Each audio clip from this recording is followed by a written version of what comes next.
Hi hello నమస్తే welcome to auto వాళ్ళ updates. ఇప్పుడే పీటీ సార్ మూవీ చూడడం జరిగింది. ఈ మూవీ 2 hours 10 minutes రన్ టైమ్తో ఆల్రెడీ థియేటర్స్లో ఇప్పుడు ప్రైమ్ వీడియోలో తెలుగులో కూడా స్ట్రీమ్ అవుతుంది. ఈ మూవీ చూసాక నా ఎక్స్పీరియన్స్ చెప్పాలంటే నాకైతే నచ్చేసిందండి. మూవీ స్టార్ట్ అవడం క్రింజ్ కామెడీతో స్టార్ట్ అవుతుంది. ఏంట్రా ఈ మూవీ రాడ్డేమో అనుకున్నాను. అండ్ చాలా కాన్సెప్ట్ని టచ్ చేస్తూ అండ్ హీరోయిన్స్ అన్ని సాంగ్స్ అనవసరమేమో అనిపించింది. బట్ మూవీ ప్రోగ్రెస్ అయ్యే కొద్దీ ఉమెన్ హెరాస్మెంట్ మీద వాళ్ళు తీసుకొచ్చిన పాయింట్ చాలా నచ్చింది నాకు. ఇంకా ఫస్ట్ హాఫ్లోకి వచ్చే కొన్ని సీన్స్ కానీ ఇంకా సెకండ్ హాఫ్లో ముఖ్యంగా ఉమెన్ హెరాస్మెంట్ మీద వచ్చే కొన్ని సీన్స్ కానీ చాలా బాగా వర్కౌట్ అయ్యాయి. ఈ మూవీ ఫ్యామిలీతో చూడొచ్చు అంటే ఎస్ చూడొచ్చు, అల్లరి కంటెంట్ ఏం లేదు. ఈ మూవీ బేసిక్ స్టోరీలు ఏంటంటే ఒక స్కూల్లో పీటీ సార్కి పనిచేస్తున్న మన హీరో ఇంటి ముందు ఒక సిస్టర్ లాంటి అమ్మాయి ఉంటుంది. ఆ అమ్మాయిని కొంతమంది ఉమెన్ హెరాస్మెంట్ చేస్తూ ఉంటారు.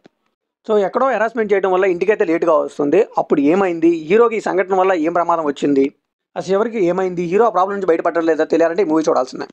ఈ మూవీలో పాజిటివ్ విషయానికి వస్తే హీరో పర్ఫార్మెన్స్ కానీ ముఖ్యంగా ఆడవాళ్ళని దృష్టిలో పెట్టుకొని రాసిన సీన్స్ కానీ చాలా బాగా వర్కౌట్ అయ్యాయి. ఇంకా కోర్ట్ రూమ్ సీన్స్ కానీ క్లైమాక్స్లో అన్ఎక్స్పెక్టెడ్ ట్విస్ట్ కానీ నేనైతే అసలు ఎక్స్పెక్ట్ చేయలేదని ట్విస్ట్ని. ఇంకా ఇంటర్వెల్లో కానీ పోస్ట్ ఇంటర్వెల్ కానీ వచ్చే హై సీన్స్ కానీ హిప్ హాప్ తమిజీ గారి మ్యూజిక్ కానీ ఇంకా ఆయన యాక్టింగ్ కానీ ఇంకా మ్యూజిక్ కానీ అండ్ అలానే సినిమాటోగ్రఫీ కానీ ఇవన్నీ కూడా ఈ మూవీకి చాలా పెద్ద పాజిటివ్స్ అని చెప్పాలి. ఇంక ఈ మూవీలో నెగిటివ్స్ విషయానికి వస్తే తెలుగు డబ్బింగ్ పర్లేదు అనిపించింది కానీ సాంగ్స్ అయితే 2 worst అని చెప్పాలి. నా ఒపీనియన్లో సాంగ్స్ అయితే తమిళ్లో వదిలేసిన బెటర్ అనిపించింది. ఆల్రెడీ నేను ఇందాక చెప్పినట్టే ఫస్ట్ హాఫ్లో అయితే కొన్ని క్రింజ్ కామెడీ సీన్స్ అయితే ఉన్నాయండి. అండ్ పీటీ సార్ రోల్ కూడా సరిగ్గా యూజ్ చేసుకోలేకపోయారు. ఇంకా మధ్యలో హీరో జాతకంలో వచ్చే గండం కానీ హీరోయిన్ రోల్ కానీ పెద్ద ఇంపాక్ట్ ఇవ్వలేకపోయాయి స్టోరీకి. చాలాసేపటికి కూడా మనకి స్టోరీ ఏంటని అర్థం కాదు. ఇంకా కోటి సీన్స్ బాగానే ఉన్నప్పటికి కూడా కొంచెం రష్ ఏమో అన్న ఫీలింగ్ అనిపించింది. సో ఫైనల్గా ఈ మూవీకి మనం ఇచ్చే వర్డిక్ట్ ఏంటంటే it's a decent time pass movie అని చెప్పాలి. ఇంకా రన్ టైం కూడా 2 hours కాబట్టి ఈ మూవీ అయితే ఈ వీకెండ్ పక్కా ట్రై చేయొచ్చు.